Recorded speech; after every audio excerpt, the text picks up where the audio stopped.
Hello people, and welcome to Crypto Exposed. Okay guys, got a post here from Charles Adkins which I thought I'd share with you because it's a great point, and he says, AI essentially makes Hedera a requirement. It is the only way to have verified models that keep everything compliant. The fixed costs won't make your CFO's brain explode trying to explain to his boss that the financial models were all broken because a monkey picture on Ethereum got popular. And then after this he said, this is why I love AI proliferation. It practically leads people right to us. Real great post there, real great post by Charles Adkins, and it really did get me thinking. So in regards to him saying like Hedera requirement, I think the reason why he's saying that is because, you know, like there's people basically using Hedera right now to verify, you know, the learning and stuff of AI to make sure that the training that's being used is, you know, basically from good sources and stuff like that. Because as we've said before, like AI can be dangerous. Like if it's in the wrong hands, it can be dangerous, which I'm sure you guys are aware of, because if you guys have seen some of the things that you can do with AI in this day and age, and this is still like the early stages of it, it's scary. Like you can mimic people's voices. Like there's people who've been using like artists' voice who are like deceased to make new music and things like that. There's videos where, you know, in a lot of circumstances, it literally does look like them, and they've been using it to do like fake videos and stuff like that. So, you know, we could get in a point in time where will we know if like a video that comes out from, you know, let's just say the president, like the US president, will we know if it's AI or not? You know, that's how dangerous this could get. And so what they're doing is they're putting like the training models and the learning packs that the AIs are having on Hedera, because it's immutable technology. So they know exactly what it's being trained on and what it's learning from to make sure it's all secure. So I think that's what he's referring to there. Then he talks about the fixed costs, which I spoke about this very recently because Hedera had they kind of mentioned Doge, which is the Department of Government Efficiency, about basically coming to Hedera because, you know, it's fixed cost and in USD, so there's no confusion when dealing with this hash graph, you know, whereas a lot of other chains, it's dependent on the token. And so, you know, if that token goes up massively in value, well then your gas fees are going to be a little bit higher, right? So this is where it could get, you know, like when we look at Ethereum, we all know about Ethereum, right? And this is what he's referring to in terms of him saying the financial model's being broken because a monkey picture on Ethereum got popular. Like when Ethereum is doing well and like it's in the real midst of a bull run and it's going up in value, the gas fees are ridiculous. And I've gone through it because I've had to use Ethereum in the past. When I first got into crypto, there was a few dApps that I was using that were based on Ethereum. And so I was having to use Ethereum for the gas fees and stuff. And I will be honest with you, it was not fun at all. Like at one point, it was literally so bad that I literally had to put an alarm on my phone to get up at a certain point of time in the morning. Like I'm talking like 3 o'clock in the morning at times, so I could do the gas fees because it would be cheaper at that time. That's how bad it got. Now, you don't have that with HBAR. Right? Like their fees are so cheap that it's not going to matter what time of day it is. Yeah, it's not going to matter how busy the network is. It's just a fixed cost and it can scale. So there's no problems about congestion or anything like that. It's straightforward.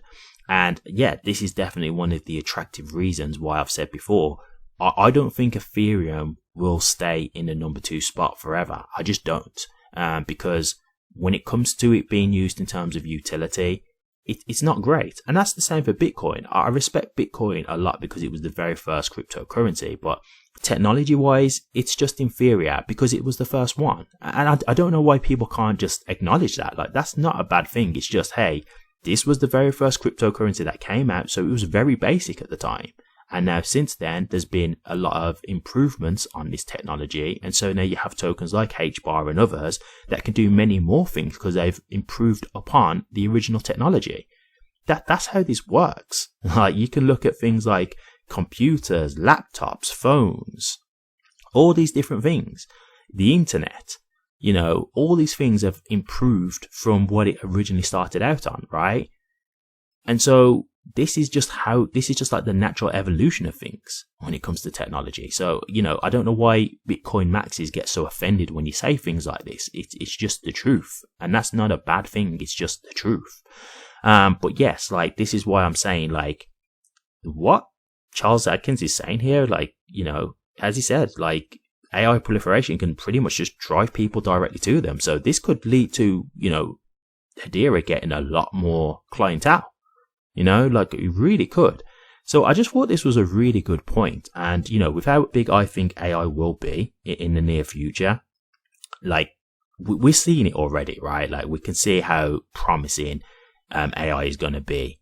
It's definitely another thing that's here to stay. This is not like another bubble or anything like that. Like, I saw someone talking about this on Fox News, and apparently people have been saying like the AI tech is like a bubble. It's like, of course it's not. People said this about crypto as well, but it's like, AI is going to like literally revolutionize industries. I mean, there will be people losing jobs because of AI, because AI will be able to do a lot of the work that, a lot of people are doing now in certain industries. So at the end of the day, like, AI is definitely not a bubble. It is here to stay, and it will be a massive part of the future along with crypto. So this is something that could, over time really drive a lot of business to Hedera.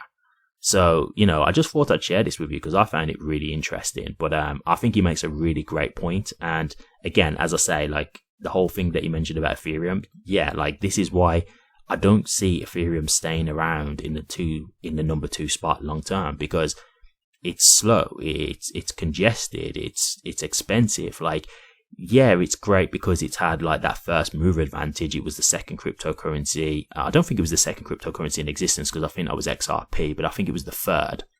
But it's a very early adopted crypto, right?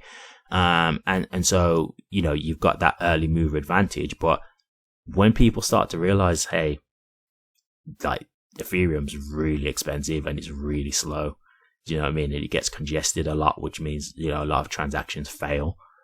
Then they're going to move to a different network, obviously. Do you know what I mean? Like, people go with the safe play at the beginning, but as, crypto gets more adopted and people understand this, they're going to go with the more efficient technology and the cheaper technology. Of course they are. So that's why I do think, ultimately, for me, my opinion, Ethereum's days are numbered long term, but we will see.